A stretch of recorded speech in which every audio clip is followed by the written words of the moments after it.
that you don't even think about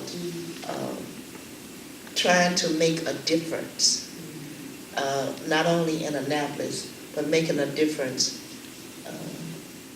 in Baltimore.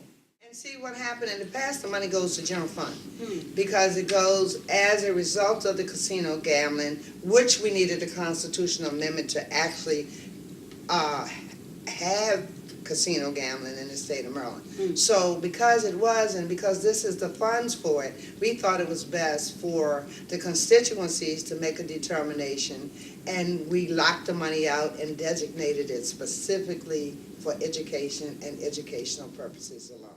People to get involved. We have Election Day is just around the corner, June 24th, so please contact us, get involved, and I'd love your vote on June 24th. This is Brooke Learman. I'm running for state delegate in District 46.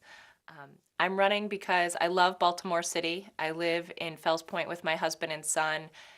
As a parent, I share the aspirations of other parents that they have for their children, that the school that they send their kids to will be the best available, and the neighborhood that they live in will be safe and clean and green. Carolina. Well, actually, I was born in North Carolina, but I never really lived there. So Okay. I going to college. I'm a military brat. My dad was in the Air Force for almost 30 years. I lived all over the place, including here in our great state of Maryland. But I went to almost 14 schools, I think, when I was growing up. So every region of the country, so many different states. I think by the time I'd gone to college, I had actually spent the night in every single state of the union. Okay.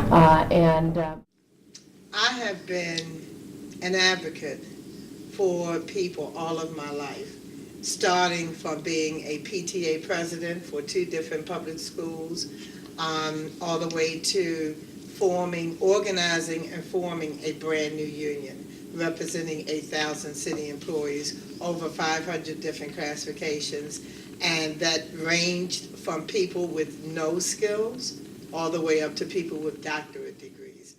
Go after funding and money and things to help get people in drug treatment and in other issues. And so when I hear the problems coming and people talk about opiates and heroin addiction and cocaine addiction and all of that, for 50 years or more it's been going on in Baltimore City.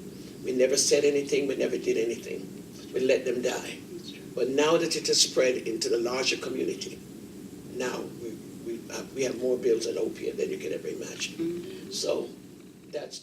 Barbara Franklin is the first White House staffer who was employed specifically for the purpose of finding excellent women to work in Washington in the federal government. That was done by President Nixon, and she has finished a book recently, A Matter of Simple Justice, to talk about how important it is and has been to get women where we are going. We still have a way to go. Not just run as a woman, but run as a qualified woman, so that when you have the chance to make key decisions and be part of the discussion, that you've done your homework and that you are able to do it forthrightly. And then also, I was just having a mentor. I hope that I'm a mentor for other young women. Into women who are seeking legislative office or are serving as current legislators. Today, I am excited to be joined by Lenora Dawson and Debbie Ritchie, and both of them are seeking political office. Debbie? I'm Debbie Ritchie. I'm running for the County Council in District 3 in Anne Arundel County, which encompasses most of Pasadena. I decided to run for County Council. In preparation for that, I attended Emerge. I was fortunate enough to get into the Emerge class, which is a program that trains Democratic women. Yes, my name is Lenora Dawson. I am running for Clerk of Court, Baltimore City. I am a native Baltimorean, born and raised. I earned my bachelor's degree from Morgan State University and my master's degree from the University of Baltimore. I am currently an administrator. I've been an administrator in city government for 10 years. Is Jules Dunn and Howie. Good morning, everyone. We're so happy that you've joined us, and we have an esteemed panel for today's conversation. Let them introduce themselves. morning. My name is Nicole Drew. I am the first Vice President for the Montgomery County Commission for Women. I'm also an attorney employed by the federal government and happy to serve you. Good morning. I'm Ann Coltlitis. I am the Division Chief for the Special Victims Unit for the City of Baltimore State's Attorney's Office, and I'm a candidate for Anne Arundel County State's Attorney. Hi, I'm Barbara Robinson, Senator Barbara Robinson. I was in the House of Delegates for 10 years. I've been a state senator for 2 years, and I'm running for re-election representing the 40th Legislative District in Baltimore City. Hi, my name is Pam Booby, and I'm an attorney and businesswoman in Anne Arundel County. I'm also the former chair of the Anne Arundel County Commission for Women, and I'm running for delegate in District 33. A place at the table is equal pay for women. And I understand there was a barrage of commentary from Monique about her experience with Netflix. And I understand you, Jewel, have done some research on that. Can you tell us a little bit about it, and maybe the other ladies can discuss it with you? We have a great topic and a great panelist of ladies. Victoria, why don't you go ahead and start us off? Well, absolutely. Well, I'd love to meet each of you personally, so please introduce yourselves for us and our wonderful audience. Hi, my name is Lola White, and I'm happy to be here today. Yes, I'm Treya Betrell. I'm an upcoming actress in the Washington, D.C. area. Hello, my name is Kendra Wilson. I'm a firefighter and I'm a paramedic. So we see every day in the news there's something new. So St. Mary's County, Santa Fe, Parkland shootings. Do any of you have kids? Do you feel like your kids are safe in their schools? And what can we do to make our communities safer? Where women have a voice and opinions and share about different issues that may be going on with women. I'm your moderator, Shantae.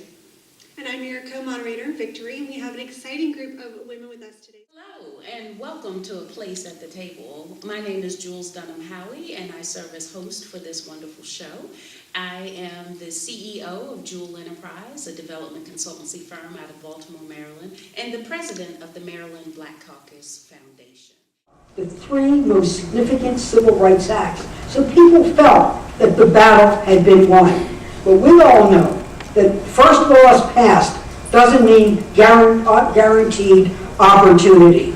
And then what we now know was that when a young woman named Bernice Sandler from my own home state of Maryland, then a doctoral student at the University of Maryland, was denied a faculty position at the school, they said, hey, you come on too strong for a woman.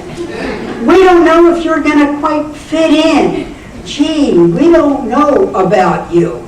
She was mesmerized. This led her to go to work with the charismatic and talented Congresswoman Patsy Mink. Patsy Mink took hold of these issues and began an early draft of Title IX, having Dr. Sandler at her side.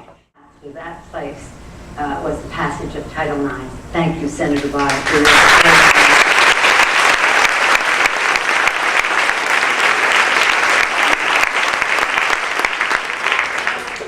House and in the Senate, and on the House, just speaking of the House, and I just spoke to some of the Republican women on my way over here, we all send you our very best regards and many good wishes for much, much future success. As I always say when it comes to women, more power to us. Thank you all. My great, great pleasure to welcome and introduce Michelle Kwan. I heard this. To introduce someone that I've looked up to for many years, Dr. Condoleezza Rice. Be in this wonderful space. I obviously am very honored to be with you on this momentous occasion celebrating the 40th anniversary of Title IX. I'd like to thank my good friend Bev Ryder and the Women's Hall of Fame, the National Women's Hall of Fame for this event. The board members, staff, and volunteers who have kept the mission of the Hall alive by bringing to life the stories of groundbreaking women. I also want to thank one of my predecessors, Dr. Condoleezza Rice, a pioneer in her own right and a champion for women's progress. 2 years and then to 5 years. We finally have realized that we are part of a very, very long movement and revolution in social history, because we are really changing the very basis of human relations. And that does take a bit longer and any discrimination. Thank you all very, very much. From a very high level, because I was the AA for science when this came into headquarters. We needed to do the sky crane because previously with the balloon landings, where we just bounced our way in, the rovers were very small, and we couldn't use that technique for this larger rover, and we knew we wanted all these instruments. We had to have all these instruments simultaneously in order to be able to nail whether there's... So in my case, as Linda mentioned, I have been to the Antarctic and also to the North Pole. And so I'm going to show some of the pictures from the Antarctic first, although this particular, this cover picture. Okay, thank you for having me, and my name is Florence Tan, and I'm an engineer. I built electronics for, I guess you guys have heard of the Mars rover, right? Everybody has heard, oh good. Who is the legend of today? Pretty much everything here today is all about Miss Kathy Hughes. She's been a pioneer and an iconic figure for our community for years. She's done so many things as an entrepreneur and just a trendsetter for us to look up to as a community. And I'm just honored just to hear her speak today. So today I'm not going to do much speaking. They're going to unveil my wax figure to go in the Great Blacks and Wax Museum. All of us through that it is our commitment to live the dreams of our parents, our mom and dad. And then every night, I remember they would come into the room and we would say the Lord's Prayer in unison, and then he would stop and he'd say, what's the family motto? And the family motto was all for one and one for all. Nominees in the past, it is really quite special. And to a lot of friends that are here, people that have helped me over the years, I want to say a special thank you. I want to tell you how I came to this. Because I had been working for a men's veterans organization for a number of years. And I knew there were women out there who had served. Because I was in World War II in college, and when I graduated, I was in defense industry.